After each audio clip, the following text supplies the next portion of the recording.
What's going on, everyone? Justin again, as always. Thanks for watching my channel. Welcome back. Got a couple of things from Snap-on today. It is so hard to not buy things all the time from this company. Now look, I'm not really a Snap-on fanboy, okay? I don't own everything Snap-on. You guys know me better than that.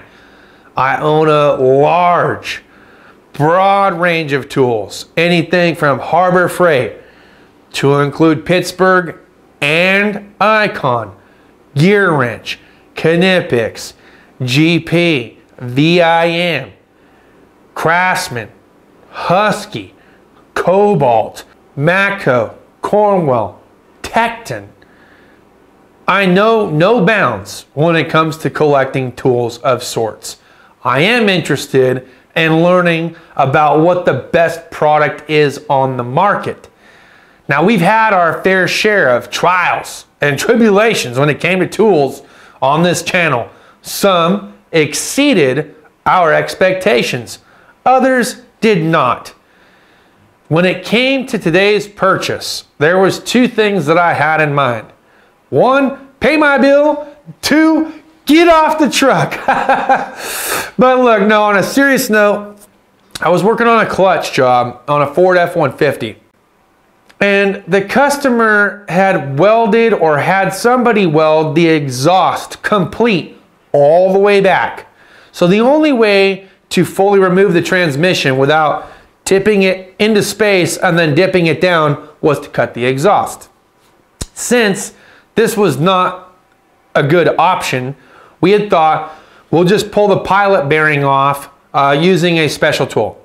The special tool that I picked up today was not the special tool that I'm referring to. In fact, we ended up getting one from Napa. Joey bought one from Napa. It's a Carlisle one. Pretty awesome, dude, because you don't have to have much room. You put it on there, it expands like you want it to, locks into place, and then using a ratchet or whatever, pops that sucker off. Number two, little trick that we learned from some other YouTube channel that was out there. We were watching, I can't remember the name, but they actually used wet paper, and they would shove paper in, and then using the spline drive tool to lamp the clutch, they just kept tapping on it until eventually the water pressure blew the pilot bearing off. So if you're looking for a cheap way out without having to spend 450 bucks like on this product, then you might decide to try the paper route, which is free, or go and buy the tool that cost 80 bucks from Carlisle over at Napa, which is a pretty reasonable deal, and you don't have to have the transmission fully out and on the ground. But if you want something that can do just a little bit more than pilot bearings, let's say you want to use it to pull seals, or you want to pull those pilot bearings using the slide hammer, this kit has a couple of different variations. They have two different size teeth that can reach in and grab. It's got the slide hammering portion, which I love, the heavy knurl that they have on the slide hammer portion. The shaft, the all-threaded shaft that it has is not as big as you would think it would be from a normal slide hammer, and that's kind of why I like it, because I don't want an 8 to 10 pound slide hammer for popping out small, tiny pilot bearings above my head. So this kit screamed by me, okay? I saw that. It was in the think tank because the only pilot bearing slide hammer kit that we had got taken with him when he went back to North Carolina, which was my boss. So since he's not around anymore, Joey ended up buying the special tool that would bolt on that you can use a ratchet to pull the pilot bearing off specifically for that job. I decided to buy a slide hammer that had variations of tools from Snap-on today, and I think it's going to work out really well for us, but I think it came in at around $450 if I'm not mistaken. Pretty expensive slide hammer kit, not going to be something that you're going to use all the time. Really hoping that the quality is the Snap-on quality that I expect to see from this, because that's why I bought it. I bought it for that high quality. I bought it for the precision that they have when it comes to the teeth for the inner and outer grabbing of the puller itself. So looking forward to using that here in the distant future, because I don't know when I'm going to run into a situation where I need to use it. So hopefully I'm not doing another clutch job tomorrow, but time tells all. So if I run into a situation where I need to use it, I'll be sure to film it for you guys. Let's talk about 1/2-inch impacts. As you can clearly see that I have the Snap-on brushless 1/2-inch impact with dual battery charger here behind me. Let's talk about this for a minute. So you guys know that I had the Milwaukee Fuel, the Gen 2 Fuel, for years before I did a giveaway and gave it over to Midwest Tool Review for James to try out and see how he likes it as a used product. There were some issues with the battery slop and it not always working when I wanted it to, but it was brushless technology. I think it went up to 750 foot-pounds worth of breakaway torque. Don't know that that was an actual true spec. Do not have it here to try side by side. The second one that I decided to go into and move to was the anti-friction lock ring detent anvil style DeWalt XR, which I have loved. There is absolutely zero complaints about that. And I'm not 100% sure if it's brushless. I want to say it's brushless, but that thing is a beast.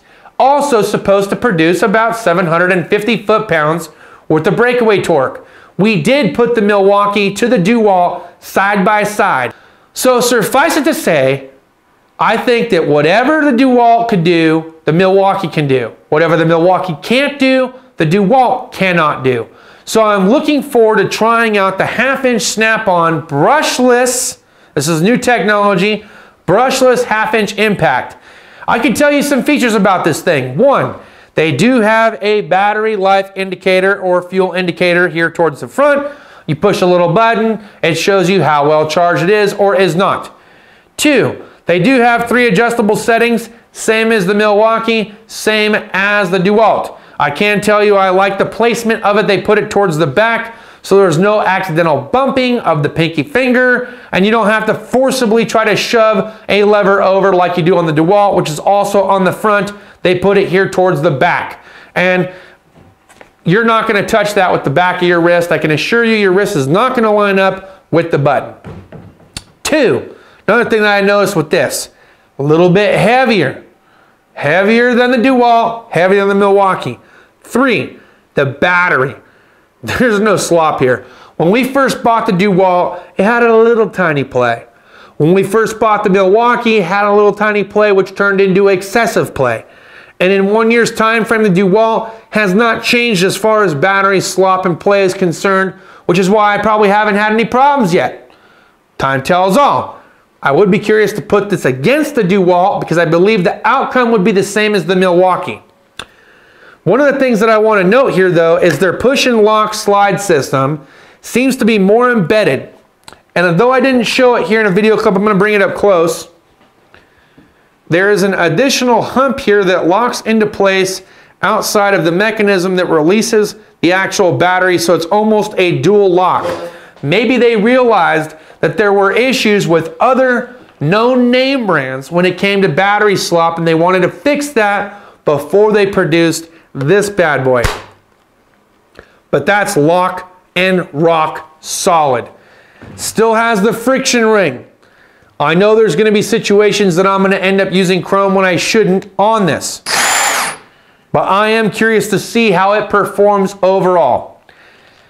Battery charger. Let's talk about this battery charger here real briefly. So the battery charger, if I'm taking this is an 18 volt, 5 amp hour battery, and I wanted to put it in the charger. This is a dual charger, so it charges their 18 volt as well as the 14.4 volt. It's going to flash green until it's officially done charging, in which case it should change into a solid state. If it flashes red, the battery is no good, okay? If it flashes a yellowish color, the temperature is too hot. Okay, let's go over to the 14.4. You cannot, as far as I am concerned and what I've seen with this charger, charge both batteries at once. I have placed both batteries here. It's going to focus all of its juice from the wall to charge the 18 volt first, since that was the first battery that I put into play before it starts to think about charging the 14.4. Once this battery is fully charged, then it will jump over to the 14.4 and start charging it. If I was to remove the 18 volt, you'll hear it click and move over and start charging the 14.4. If I was to put the 18 volt back in, it will not charge the 18 volt until the 14.4 is done, or until I remove the 14.4 from the battery charge pack, in which case it does its thing. I do love the fact they put a USB charger down here. Let's see if my cell phone charges while it's charging the 18 volt. Perfect. So the USB must be on a different electronical path than the 18 volt charger side and the 14.4 side, because I'm still charging my 18 volt battery and my cell phone simultaneously, where we know this one isn't going to charge until the 18 is charged. If it was charging, I would see that light flashing green. Let's talk about the actual specs now, okay? 900 foot-pounds worth of breakaway torque. Oh my God, is that some raw freaking power? 900 foot-pounds. That's nothing to sneeze at, ladies and gentlemen. That is 150 foot-pounds more than what the Milwaukee and the DeWalt are both specified for. 2,200 max hits per minute. Pop, pop, pop, pop, pop, pop, pop, pop. That's a lot of ugga-duggas. That is a lot of ugga-duggas. Ended up going with the high-vis on this. You guys know I got the high-vis long reach not too long ago. I think it was last week or week before last. And we also went with the bright orange for the 3/8 Brutes stubby. But I am curious to try out this product in comparison to the cheaper products like DeWalt, like Milwaukee, like Cobalt, okay? I'm not always going to try out the least expensive products. I also would like to weigh in and have an opinion on the more expensive ones, because I get asked all the time, why would you ever go with Snap-on if the quality, the torque, and the price are all better elsewhere? Well, wouldn't we like to know? Absolutely.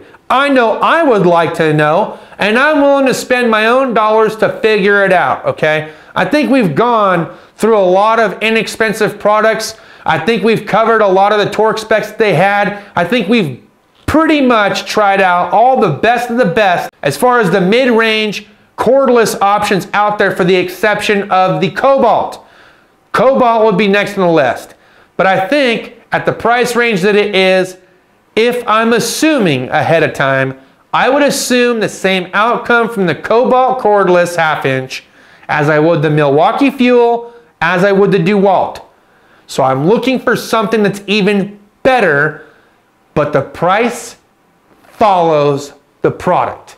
And this does not come in cheap. Ladies and germs, this bad boy comes in at $650, tool with 1 battery, assuming that you already have the charger on promo right now. That's the promo deal. You get no charger. They're assuming you already have 18 volt, 14.4 lineup chargers.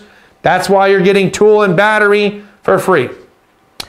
The batteries, if I'm not mistaken, are for the 18 volt come in at around 200. The 14.4s individually come in at around 100. The charger, I forgot how much a charger costs, but for the 14.4 charger, separate from this one, yeah, you're looking at about 60 to 70 bucks-ish, somewhere in there. I actually ordered a separate 14.4 charger prior to today. So maybe there's a way I can work that out with Garrett where I can just remove that, since I am thinking about going with the Gusto here and getting the 18 with the 14 all incorporated into one. And how convenient is this? The cable that goes into the charger is the same cable that would plug in to your PC or your Canon camera. So if you needed a cable for the house that would fit the charger, you don't want to keep taking the cable back and forth, you leave the cable at work, bring the charger home, etc., etc. So I think that's pretty nice and convenient that it actually fits either one, right? Depending on the laptop, of course, and depending on your camera. But in this case, my camera cable worked out great for the Snap-on charger, so I'm able to charge this thing up before I put it to work. If you own the 18 volt brushless Snap-on 1/2 inch 900 foot-pound big badass mammoth jamma itself, let us know down in the comments, have you liked it so far? Has there been any issues? How long does the battery runtime run for? If you had to do it all over again, would you have bought this product over DeWalt, Cobalt, or Milwaukee? We would like to know, and we appreciate your thoughts and feedbacks on this product. I know we're getting ready to get a bunch of comments and naysayers saying, why would you ever spend that? You should just go with Milwaukee, go with DeWalt, go with Cobalt. That's not what this video is about. That's not the reason why I bought this tool. Ladies and gents, boys and girls, children of all ages, I bought this tool to see if the 900 foot-pounds with the breakaway torque is there, and if it's better than what I've already seen with Milwaukee Fuel and DeWalt. Give me the benefit of the doubt. Let me try this out. Let me tell you if I think it's worth it over time and putting it under the gun in the real world. And let's just find out together, shall we? That being said, I hope you guys enjoyed today's content. If you did, smash the thumbs up. If you didn't, smash the thumbs down. Share if you want to share. We'll see you guys next time. Cheers and deuces.